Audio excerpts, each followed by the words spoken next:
지금 성령 강림주일 이후를 살아가고 있는데, 험한 이 세상 사는 날 동안 성령 충만하고 영적인 능력이 있어서 세상을 이기는 하나님의 사람으로 힘차게 살아가야 되겠다 다시 한번 결단하게 됩니다. 여호와 하나님께서 이스라엘 백성을 애굽 땅에서 이끌어내셨습니다. 애굽의 종으로 살던 이스라엘 백성에게 모세를 보내서 10가지 재앙을 내리시고 홍해를 가르시고 이제 그들을 광야로 인도해 내셨습니다. 광야길을 넘어서야 약속의 땅에 도달하게 되는데 그들 앞을 광야의 땅이 가로막고 있는 것입니다. 이들은 광야를 처음 보게 됩니다. 이들은 광야의 경험이 없었던 자들입니다. 이들은 애굽에서 종살이하며 살아가던 자들이었습니다. 광야를 처음 본 이들은 어디로 가야 할지, 어느 길을 선택해야 될지, 광야는 길이 없는 것이었습니다. 광야를 바라보니 막막했습니다. 앞길이 캄캄했습니다. 어떻게 이 광야를 헤쳐나갈 수 있을까? 무슨 힘으로 광야를 넘어서 약속의 땅에 이를 수 있을까? 오늘 말씀은 이스라엘 백성이 광야 땅을 어떻게 헤쳐나갔는가를 말씀해주고 있는 것입니다. 광야 땅을 헤쳐나가면서 먼저 이스라엘 백성이 한 것이 있었습니다. 모세를 통하여 여호와 하나님께서 말씀하신 대로 성막을 세우신 것이었습니다. 하나님께서 모세를 통해 말씀하신 대로 성막을 다 세운 그날에 그 증거의 장막 위에 하나님의 구름이 덮게 됩니다. 하나님의 구름이 성막 위에 덮게 되었다는 것은 하나님이 그곳에 임재했다는 것을 말해줍니다. 시내산에서 모세가 하나님의 음성을 들을 때 빽빽한 구름 가운데 임재하신 하나님의 음성의 말씀을 들었습니다. 그런데 구름이 증거의 장막 그리고 성막 위를 덮었다는 것은 이제 하나님께서 시내산에서 성막으로 임재의 처소를 옮기셨다는 것을 말해주고 있는 것입니다.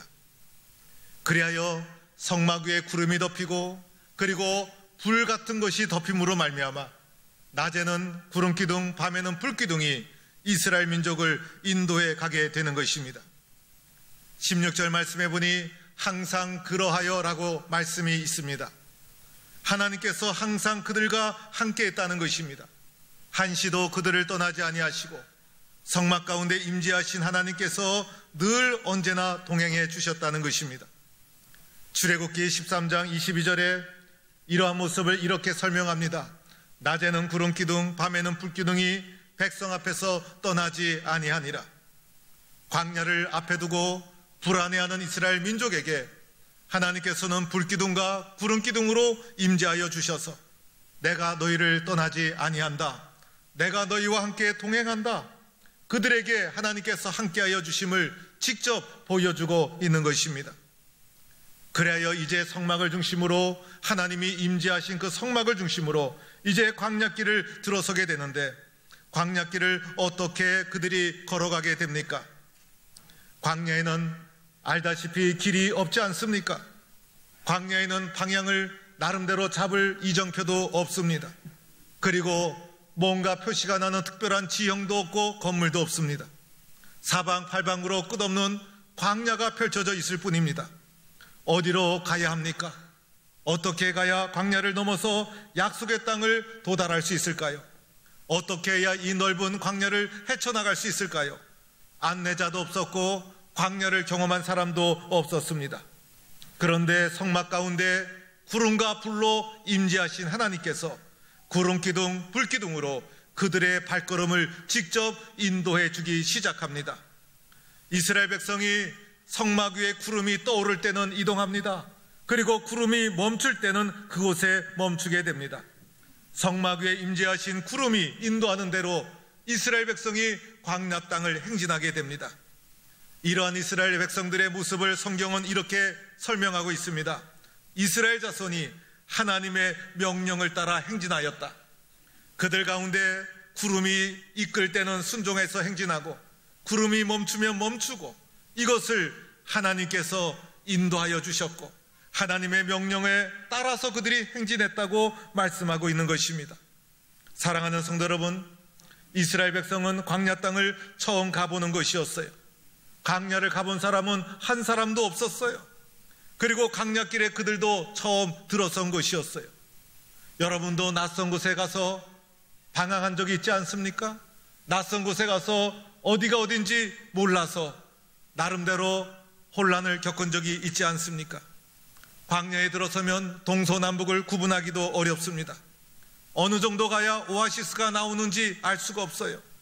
어느 정도 가야 광야의 끝이 되는지도 예측할 수가 없습니다. 광야는 끝없이 펼쳐져 있습니다. 저 멀리 보이는 것이 우리 눈에는 금방 도달할 것 같지만 가도 끝이 없는 광야가 계속되는 것입니다. 쉴 곳도 없습니다. 잘못 가면 중간에 목이 말라서 타서 죽고 마는 것입니다. 아무런 양식도 구할 수가 없습니다. 세상의 지식과 기술, 광야에서 아무 소용이 없습니다. 광야는 걸어서 갈 수밖에 없습니다.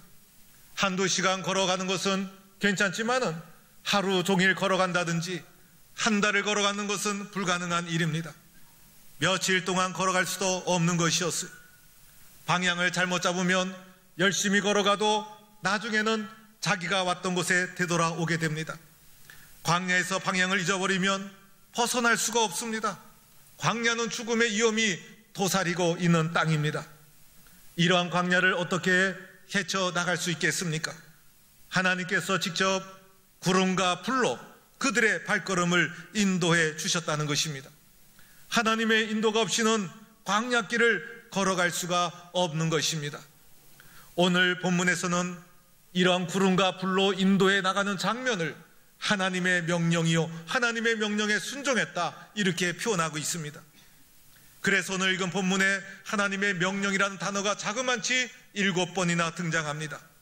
18절 말씀에도 이스라엘 자손이 여호와의 명령을 따라 행진하였고 여호와의 명령을 따라 진을 쳤다. 23절에도 여호와의 명령을 따라 진을 치며 여호와의 명령을 따라 행진하고 모세를 통하여 이르신 여호와의 명령을 따라 여호와의 책임을 지켰더라. 그래서 구름기둥 불기둥의 인도함을 받아 광야길을 걸어가는 이스라엘 백성들의 모습을 여호와의 명령을 따라 순종하고 여호와의 명령을 따라 행진하고 여호와의 명령을 따라 진을 쳤다.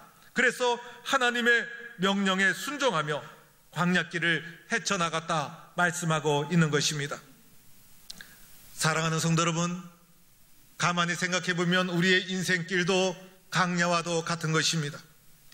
이스라엘 백성이 광야를 처음 가지 않았습니까? 우리도 인생을 처음 살지 않습니까? 광야길을 헤쳐나가야 약속의 땅에 이르듯이 우리도 인생을 살아가면서 광야와 같은 인생길을 헤쳐나가야 되는 것입니다. 이스라엘 백성이 처음 가는 길이었어요. 인생을 2번 사는 사람이 있습니까? 모든 사람은 인생을 한 번 살아가는 것입니다. 광야에 들어서면 어느 쪽으로 가야 될지 동서남북을 분별할 수가 없어요.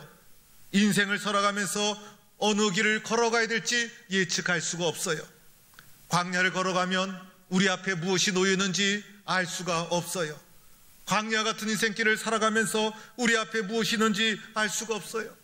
어느 쪽을 가야 될지, 무엇이 기다리고 있는지, 어떤 사고, 어떤 병마, 어떤 사건이 나를 기다리고 있는지 알 수가 없는 것입니다. 광야길을 알고 걸어갔습니까? 알지 못하고 걸어갔어요. 인생길을 알고 걸어갑니까? 알지 못하고 걸어가는 것이 우리의 인생길인 것이에요. 그래서 광야의 길은 우리의 인생길과도 같다는 것입니다. 먼저 이스라엘 백성 성막 가운데 하나님이 임재하지 않았습니까? 그들이 하나님의 말씀에 따라 성막을 건축하고 성막 가운데 하나님께서 임재하지 않았습니까? 오늘 광야와 같은 인생길을 걸어가는 우리들에게 그리스도 예수 안에서 하나님이 우리 가운데 임재하시고 우리와 함께 계시는 줄 믿는 성도가 될 수 있기를 축원합니다. 이것이 광야의 출발점이에요. 성막 가운데 불로 구름으로 임재하신 하나님, 그리하여 내가 너희라 동행하겠다, 너희를 떠나지 아니하겠다 보여주신 하나님, 그리스도 예수 안에서 교회를 통해서 내가 너희 가운데 함께 있다, 내가 너희와 동행하겠다, 하나님께서 우리와 동행하고 있는 것입니다. 광야길을 그들이 알고 갔습니까? 믿음으로 가지 않았습니까? 인생길도 알고 갑니까? 믿음으로 가는 거예요. 그래서 하나님께서 나와 함께 하심을 믿고 우리 가운데 동행하고 계심을 믿고 항상 주님이 나를 붙잡고 계심을 믿고 광야와 같은 인생길을 함께 걸어가게 되는 것입니다. 하나님과 함께 인생길을 걸어가면서 우리가 해야 될 것이 세 가지가 있어요. 첫째는 하나님의 인도를 받아들여야 된다는 것이에요. 이스라엘 백성이 구름이 떠오를 때 행진했죠. 구름이 머물 때 진을 쳤죠. 그들이 자신의 계획으로 광야길을 헤쳐나간 것이 아니었어요. 하나님의 인도에 순종을 했다는 것입니다. 구름이 인도하는 대로 그들이 그 길을 따라간 것이었어요. 자기의 계획대로 간 것이 아니었어요. 내가 가고 싶다고 마음대로 간 것이 아니었어요. 하나님의 인도를 받았다는 것입니다. 오늘 하나님의 인도를 받는 것 무엇을 말합니까? 하나님의 말씀을 붙잡았다는 거예요. 하나님께서 나에게 말씀해 주시면 그 말씀의 인도를 순종해서 광야와 같은 인생길을 걸어간다는 것입니다. 따라서 우리들은 하나님, 저에게는 말씀이 필요합니다. 저의 인생길을 인도해 주세요.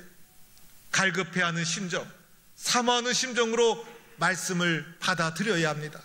그것이 우리의 인생길을 인도하는 하나님의 인도를 받아들이는 것이에요. 하나님, 저에게 말씀해 주세요. 저는 말씀이 필요합니다. 광야와 같은 인생길 나 혼자 갈 수 없어요. 주님 말씀대로 될 줄로 믿습니다. 아멘, 아멘 하면서 긍정적인 마음으로 주님의 말씀을 받아들여서 우리의 인생길을 인도하시는 하나님의 인도를 마음으로 받아들여야 된다는 것입니다. 두 번째는 하나님의 인도에 하나님에 대한 굳은 신뢰를 가져야 합니다. 어떠한 일이 있어도 하나님을 신뢰해야 합니다. 하나님이 이스라엘 백성을 광야로 인도하신 것, 나를 신뢰하라는 것이에요. 나를 믿으라는 것이었어요. 구름이 일어날 때 이스라엘 백성이 행진했어요. 그런데 또한 중요한 것이 있어요. 구름이 멈출 때 순종해서 멈춰야 된다는 것이에요.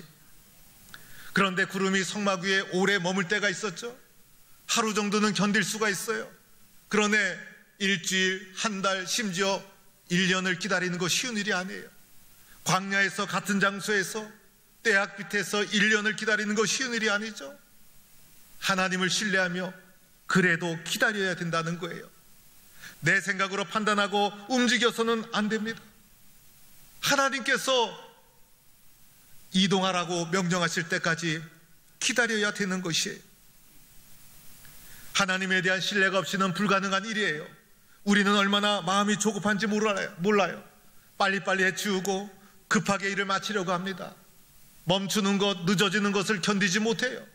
그러나 하나님께서 멈춰라 하며 하나님의 명령이 있을 때까지 1년이고 2년이고 하나님을 신뢰하며 기다릴 수 있는 것, 광야를 통해서 하나님은 기다림의 훈련을 시키고 있는 것이에요.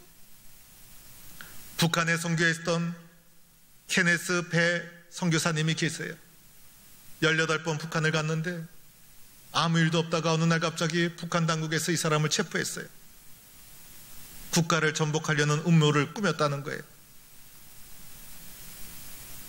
18번 입국하는 동안 아무 일도 없었는데 갑자기 이분을 의도적으로 체포한 거예요. 이런 제목은 주로 사형을 당한다는 거예요. 그런데 재판관이 15년 구형을 했다는 거예요.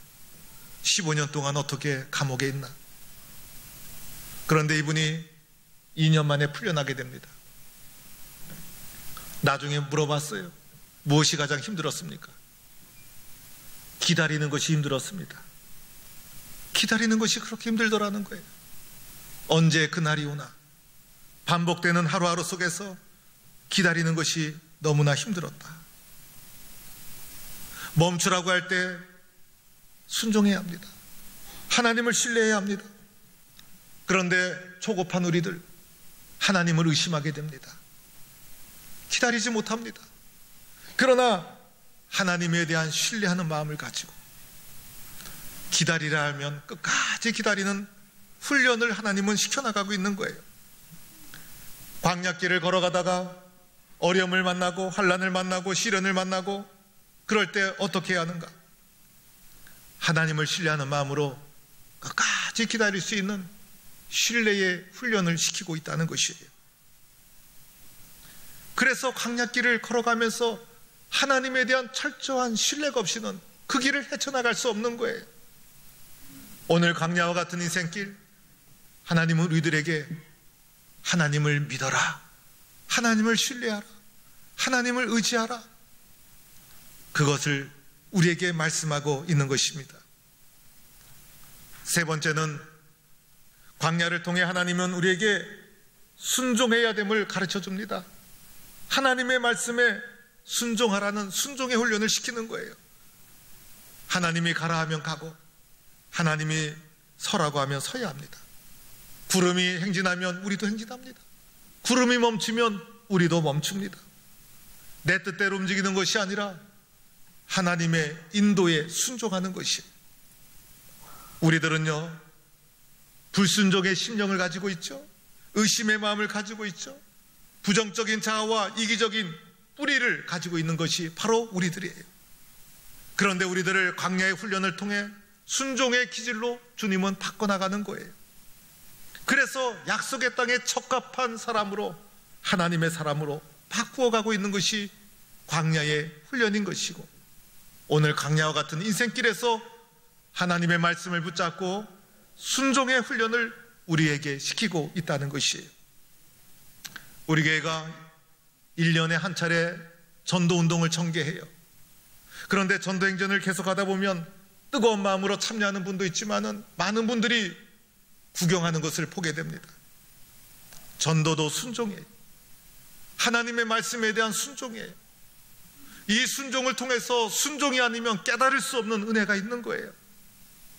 영혼이 얼마나 소중한지, 하나님의 손길이 저들에게도 필요하다는 것을 알도록 해주는 거예요. 교회의 본질적인 사명을 끊임없이 회복하도록 만들어주는 거예요. 교회를 교회답게 만들어주는 은혜가 이 속에 있는 거예요. 그런데 이것은 순종 없이는 발견하고 깨달을 수 없다는 거예요. 순종해야 영혼의 소중함을 알고, 순종해야 내가 복음을 전하는 소중한 도구라는 것을 깨닫고, 순종해야 내 영혼도 살고, 순종해야 교회도 살고, 그래서 전도는 순종의 훈련이라 할 수가 있는 것이에요. 분명한 것은 하나님의 인도 없이 이스라엘은 광야 땅을 통과할 수가 없었어요. 마찬가지로 하나님의 인도 없이 광야와 같은 인생길을 헤쳐나갈 수가 없다는 것입니다. 광야의 훈련을 통해서 하나님의 사람으로 이스라엘 백성을 만들어가고 있는 거예요. 오늘도 광야와 같은 훈련을 통해서 우리를 하나님의 사람으로 만들어가고 있는 거예요. 하나님의 인도를 수용하고 끝까지 하나님을 신뢰하고 말씀에 순종해서 하나님의 뜻을 이루어가는 성도가 되어야 할 줄로 믿습니다. 어느 목사님이 시험지를 딱 받았는데 대학 시절에 아는 것이 없더라는 거예요. 어떻게 할까 고민하다가 백지로 내는 것보다 그래도 몇 자 써는 게 좋겠다 싶어서 시험지에다가 앞뒤로 예쁜 글씨를 써가면서 빽빽하게, 때로는 옆에 꽃도 그리고 밑줄도 착 그고 도표도 그리고 하면서 앞뒤 꽉 채워서 답안지를 제출했다고 합니다. 점수가 어떻게 나왔을까? 결과는 낙제였다는 것이에요. 그래서 목사님이 대학 시절에 뿔이 나서 교수님을 찾아갔다는 거예요. 교수님, 그렇게 열심히 썼는데 왜 낙제입니까? 그러자 교수님이 하시는 말씀이, 시험지에 문제의 답을 써야지 자신이 하고 싶은 말을 잔뜩 쓰면 어떡하냐, 그러면서 책망을 하면서 자네는 낙제네, 그런 말을 들었다는 것입니다. 목사님은 시험지를 받으니 아는 것이 없어서 정성이라도 보여야지, 빽빽하게 뭔가를 쓰면 그래도 점수는 좀 나오겠지, 이런 심정으로 시험지에 앞뒤 다 빽빽하게 많은 것을 써서 제출했다는 것입니다. 그런데 아무리 많이 써도 교수님이 제출한 시험의 답이 아니면 그 답안지는 낙제가 될 수밖에 없는 것입니다. 우리가 하나님 없이 인생을 아무리 나름대로 잘 한다고 잘 해도 하나님이 원하시는 인생의 답이 아니면 그 인생은 낙제가 될 수밖에 없는 것이에요. 하나님이 원하시는 대로 순종하고 변화받고 하나님을 신뢰하고 하나님의 인도에 나도 수용하고 믿음으로 살아가는 인생이 되어야 한다는 것입니다. 오늘도 강야와 같은 인생길, 하나님께서 나를 인도하여 주심을 믿고 하나님에 대한 굳건한 신뢰, 그리고 분명한 믿음, 그리고 순종하는 마음으로 광야와 같은 인생길을 헤쳐나가 약속의 땅, 축복의 땅에 이르는 성도가 되기를 주의 이름으로 축원합니다.